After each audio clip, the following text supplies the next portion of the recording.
Quizás te resulte familiar esta situación. Es 1 de enero y con toda la convicción del mundo declaras que este año será diferente. Este año harás ejercicio 5 veces por semana. Dejarás de comer ultraprocesados. Meditarás cada mañana. Ahorrarás el 30% de tus ingresos. Leerás un libro cada semana. Dime, sinceramente, ¿cuánto tiempo suelen durar estas resoluciones? ¿2 semanas? ¿1 mes si hay suerte? Y luego, casi inevitablemente, vuelves a tus patrones anteriores, quizás con un extra de culpabilidad y la sensación de que te falta fuerza de voluntad o disciplina. No estás solo. Según un estudio de la Universidad de Scranton, el 80% de las resoluciones de Año Nuevo fracasan antes de febrero. Y un análisis de membresías de gimnasio muestra que más del 60% de las personas que se inscriben en enero han dejado de asistir regularmente para marzo. La pregunta fundamental entonces no es ¿qué grandes cambios deberíamos hacer?, sino ¿por qué es tan difícil mantener incluso los cambios que realmente deseamos? La respuesta, sorprendentemente, no está donde la mayoría busca. No está en la motivación, no está en la disciplina, no está en la fuerza de voluntad. Si dependiera exclusivamente de estos factores, solo personas con características psicológicas excepcionales podrían desarrollar hábitos sostenibles. Y sabemos que eso no es cierto. El verdadero secreto está en los detalles aparentemente insignificantes que rodean nuestros comportamientos, en la arquitectura invisible que da forma a nuestras decisiones cotidianas, en ese conjunto de factores contextuales que hacen que un hábito sea fácil o difícil de mantener en el tiempo. Dador Queruero. Elena Martínez, investigadora en neurociencia del comportamiento de la Universidad Autónoma de Madrid, lo explica así. Durante décadas hemos estado enfocando el cambio de hábitos desde una perspectiva errónea. Hemos asumido que se trata principalmente de una cuestión de motivación y autodisciplina, factores internos, cuando la evidencia científica muestra claramente que los factores externos y contextuales tienen un impacto mucho mayor en el comportamiento sostenido. Es como intentar remar contra una poderosa corriente. Puedes tener toda la motivación del mundo, pero si no cambias la dirección del río, terminarás agotado y frustrado. Esta comprensión representa un cambio paradigmático en cómo abordamos la creación de hábitos duraderos. No se trata simplemente de querer más o esforzarse más, sino de diseñar inteligentemente el entorno para que el hábito deseado sea el camino de menor resistencia. Carlos, un consultor de 41 años que después de 12 intentos fallidos, finalmente logró incorporar el ejercicio regular a su vida, lo expresa vívidamente. Siempre pensé que mi problema era falta de motivación o disciplina. Me sentía como un fracasado cada vez que abandonaba una rutina de ejercicio después de unas semanas. El gran cambio vino cuando dejé de centrarme en grandes declaraciones motivacionales y comencé a prestar atención meticulosa a los pequeños detalles logísticos. Dónde ubicaba mi ropa deportiva la noche anterior, la ruta específica hacia el gimnasio, incluso la lista de reproducción que escuchaba. Descubrí que cuando eliminaba cada pequeña fricción en el proceso, el ejercicio pasaba de ser una lucha diaria a simplemente algo que fluía naturalmente en mi rutina. Ahora, 3 años después, no puedo imaginar mi vida sin ello. La experiencia de Carlos ilustra perfectamente el primer principio fundamental para crear hábitos sostenibles: la reducción de fricción. Este principio reconoce que cada pequeño obstáculo en el camino hacia un comportamiento deseado, por minúsculo que parezca, disminuye significativamente la probabilidad de que lo realicemos consistentemente. La Dr. Sofía Ramírez, psicóloga conductual especializada en formación de hábitos, lo explica así. Nuestro cerebro está constantemente realizando análisis de coste-beneficio, aunque no seamos conscientes de ello. Cada acción tiene lo que llamamos un coste de iniciación, la cantidad de energía física, cognitiva y emocional necesaria para comenzar. Cuando este coste percibido supera cierto umbral, nuestro cerebro buscará automáticamente alternativas que requieran menos esfuerzo, independientemente de nuestras intenciones conscientes o valores declarados. Esta comprensión del coste de iniciación nos lleva a una estrategia práctica extraordinariamente efectiva: la preparación del entorno. No se trata solo de fuerza de voluntad, se trata de diseñar tu espacio físico para minimizar los obstáculos hacia el comportamiento deseado. Ana, una profesora de 38 años que transformó su alimentación después de años de dietas fallidas, encontró en este principio la clave de su éxito. Reorganicé completamente mi cocina basándome en un principio simple: lo que está visible y accesible es lo que terminarás consumiendo. Coloqué frutas y vegetales lavados y cortados a nivel de los ojos en recipientes transparentes en la nevera, las nueces y semillas en frascos visibles sobre la encimera. Los alimentos procesados, o bien los eliminé, o los coloqué en recipientes opacos en los estantes más altos donde necesitaría una escalera para alcanzarlos. Al principio me parecía un poco exagerado, Pero el efecto fue inmediato y sorprendente. Cuando el hambre aparecía, mi mano literalmente tomaba lo que estaba más accesible. No se trataba de una decisión consciente cada vez, era simplemente el resultado de haber diseñado previamente mi entorno. Esta reestructuración del entorno físico es un ejemplo perfecto de lo que los psicólogos conductuales llaman arquitectura de elección, el diseño deliberado del contexto para facilitar ciertas decisiones sobre otras, y su efectividad radica precisamente en que no depende de nuestra capacidad de decisión en momentos de tentación o baja energía, pero la reducción de fricción es solo una cara de la moneda. El segundo principio fundamental para crear hábitos sostenibles es la integración contextual. Asegurar que el nuevo comportamiento se adapte orgánicamente a la realidad de tu vida actual, no a una versión idealizada de cómo debería ser tu vida. El doctor Fernando López, investigador en psicología del cambio de comportamiento de la Universidad de Barcelona, señala: uno de los errores más comunes cuando intentamos incorporar nuevos hábitos es adoptar modelos genéricos que funcionaron para otros, pero que ignoran las particularidades de nuestra propia vida.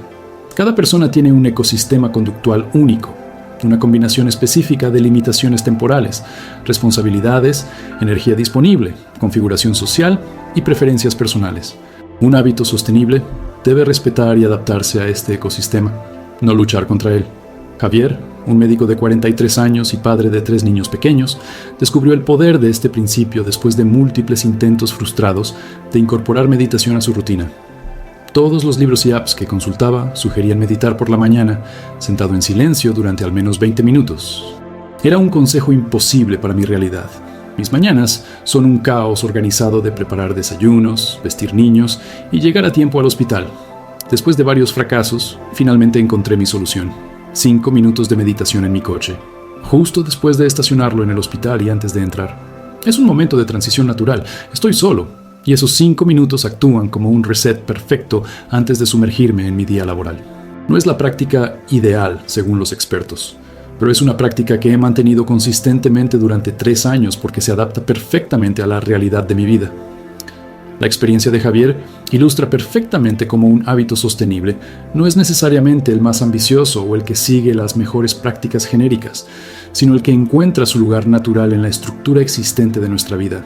Es lo que los expertos en comportamiento llaman acoplamiento contextual, la capacidad de un nuevo hábito para integrarse armoniosamente con las rutinas, limitaciones y patrones ya establecidos en nuestra vida. Y esto nos lleva al tercer principio fundamental para crear hábitos duraderos: la asociación positiva, o el arte de vincular el nuevo comportamiento con una experiencia inherentemente gratificante. La doctora Laura González, neurocientífica especializada en mecanismos de recompensa cerebral, explica: nuestro cerebro evolutivamente está programado para repetir comportamientos que generan sensaciones placenteras y evitar aquellos asociados con incomodidad o aburrimiento. Este mecanismo básico de recompensa es extremadamente poderoso y opera mayormente a nivel subconsciente. Cuando intentamos forzar un hábito que experimentamos como una obligación desagradable, estamos literalmente luchando contra nuestra neurobiología básica, una batalla que pocos pueden mantener a largo plazo.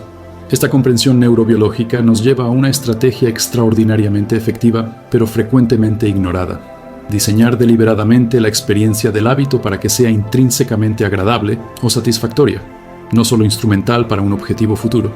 Marina, una contable de 37 años que logró establecer una rutina consistente de ejercicio después de años de abandono, lo describe así: mi error durante años fue abordar el ejercicio exclusivamente como un medio para perder peso, lo que hacía que cada sesión se sintiera como un castigo o una medicina amarga. El cambio vino cuando descubrí el baile latino. No era el ejercicio más eficiente para mis objetivos estéticos, pero descubrí que disfrutaba genuinamente la música, el movimiento y el ambiente social de las clases. Por primera vez, mi cerebro comenzó a asociar la actividad física con placer inmediato, no solo con un resultado futuro. 3 años después, no he faltado a una semana de clases, y los beneficios para mi salud han sido incluso mayores de lo que esperaba inicialmente. Esta experiencia de Marina ilustra perfectamente lo que los psicólogos llaman motivación intrínseca. Cuando realizamos una actividad porque la experiencia misma es gratificante, no solo por sus resultados, y la evidencia científica es clara: los hábitos sostenidos por motivación intrínseca tienen una probabilidad significativamente mayor de mantenerse a largo plazo que aquellos mantenidos exclusivamente por motivación extrínseca, resultados futuros o recompensas externas. Esta comprensión nos lleva a una pregunta crucial: ¿Cómo podemos diseñar experiencias intrínsecamente motivadoras, incluso para hábitos, que inicialmente pueden no parecer divertidos? El Dr. Manuel Torres, psicólogo especializado en gamificación y diseño motivacional, ofrece una perspectiva valiosa. Cualquier actividad, incluso las aparentemente aburridas o desafiantes, puede rediseñarse para activar alguno de los impulsores intrínsecos fundamentales del comportamiento humano: autonomía, sensación de elección y control; competencia, sensación de maestría y progreso; relación, conexión social significativa; o propósito, vínculo con valores personales profundos. La clave está en identificar qué motivadores intrínsecos resuenan más potentemente con cada individuo y luego diseñar la experiencia del hábito para activarlos deliberadamente. Pablo, un programador de 34 años que transformó sus hábitos financieros después de años de gestión caótica, aplicó precisamente este enfoque. Siempre odié hacer presupuestos y controlar gastos. Lo encontraba tedioso y restrictivo. Mi cambio vino cuando descubrí una app que convertía la gestión financiera en una especie de juego estratégico, con visualizaciones atractivas de mi progreso y pequeños desafíos semanales. Activó mi naturaleza competitiva y mi amor por los patrones y estadísticas.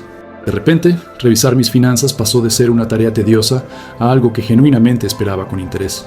3 años después, no solo he eliminado mis deudas, sino que he construido un fondo de emergencia sustancial. Todo porque encontré una forma de hacer que el proceso mismo fuera intrínsecamente satisfactorio para mi personalidad específica. La experiencia de Pablo destaca un punto crucial. La asociación positiva no tiene que ver con hacer que el hábito sea superficialmente divertido mediante recompensas artificiales. Se trata de un rediseño más profundo de la experiencia para que active los motivadores intrínsecos específicos que resuenan con nuestra psicología individual. Y esto nos lleva al cuarto principio fundamental para crear hábitos sostenibles: la identidad alineada, o el proceso de integrar el nuevo comportamiento en nuestra autoimagen y narrativa personal. La doctora Carmen Rodríguez, investigadora en psicología de la identidad, explica: tendemos a comportarnos de formas consistentes con quienes creemos que somos. Esta necesidad de coherencia identitaria es extraordinariamente poderosa. Cuando un comportamiento entra en conflicto con nuestra autoimagen, experimentamos lo que llamamos disonancia cognitiva, una sensación de incomodidad psicológica que intentamos resolver, generalmente abandonando el comportamiento. Por el contrario, cuando un comportamiento refuerza y expresa aspectos valorados de nuestra identidad, la motivación para mantenerlo se vuelve casi automática. Esta comprensión explica por qué tantos intentos de cambio de hábitos basados puramente en resultados fracasan a largo plazo. Si el comportamiento no encaja con, o incluso contradice, aspectos fundamentales de cómo nos vemos a nosotros mismos, la probabilidad de mantenerlo es mínima, independientemente de lo efectivo que sea para lograr resultados externos. Elena, una empresaria de 41 años que finalmente estableció una rutina consistente de escritura diaria después de años de intentos frustrados, lo describe vívidamente. Durante años abordé la escritura como una herramienta puramente instrumental, algo que debería hacer para mi desarrollo profesional, pero internamente no me veía como una escritora. Ese término parecía reservado para personas con talentos especiales, no para alguien como yo. El cambio vino cuando comencé a reconsiderar y expandir mi definición de escritora. Me di cuenta de que podía identificarme como alguien que procesa el mundo a través de palabras o una persona que valora articular ideas claramente. Estas identidades resonaban auténticamente conmigo. Cuando comencé a ver mi práctica de escritura no como una tarea externa impuesta, sino como una expresión natural de quién soy, la resistencia interna disminuyó dramáticamente. 3 años después, escribir diariamente se siente tan natural como cepillarme los dientes. Esta experiencia de Elena ilustra una estrategia poderosa pero sutil. En lugar de intentar forzar un comportamiento que contradice nuestra autoimagen actual, podemos trabajar en expandir o reinterpretar esa autoimagen para que incluya, naturalmente, el comportamiento deseado. No se trata de una afirmación superficial, soy un atleta, cuando nunca he practicado deporte, sino de un replanteamiento auténtico que establece un puente entre nuestra identidad actual y el comportamiento que queremos incorporar. Y esto nos lleva al quinto principio fundamental para crear hábitos sostenibles: las mínimas garantías, o la práctica de establecer un umbral de consistencia tan bajo que sea prácticamente imposible no cumplirlo, incluso en nuestros peores días. El doctor Miguel Fernández, especialista en psicología del comportamiento de la Universidad de Valencia, explica este concepto contraintuitivo. Existe una paradoja fascinante en la formación de hábitos. Cuanto más ambicioso es nuestro estándar diario, menor es la probabilidad de mantener el hábito a largo plazo. Esto ocurre porque la vida inevitablemente trae días donde nuestra energía, tiempo o motivación están comprometidos. Si nuestro estándar mínimo requiere condiciones óptimas para ser alcanzado, el hábito se interrumpirá frecuentemente, lo que debilita los patrones neurológicos que estamos intentando establecer. Por el contrario, un estándar mínimo ridículamente pequeño, tan pequeño que pueda cumplirse incluso en nuestros peores días, mantiene la continuidad del hábito, que es el factor más crítico para su consolidación a largo plazo. Esta comprensión nos lleva a una estrategia contraintuitiva, pero extraordinariamente efectiva. Definir el hábito, no como la versión ideal del comportamiento que esperamos realizar la mayoría de los días, sino como una versión minimalista que garantice la continuidad incluso en circunstancias subóptimas.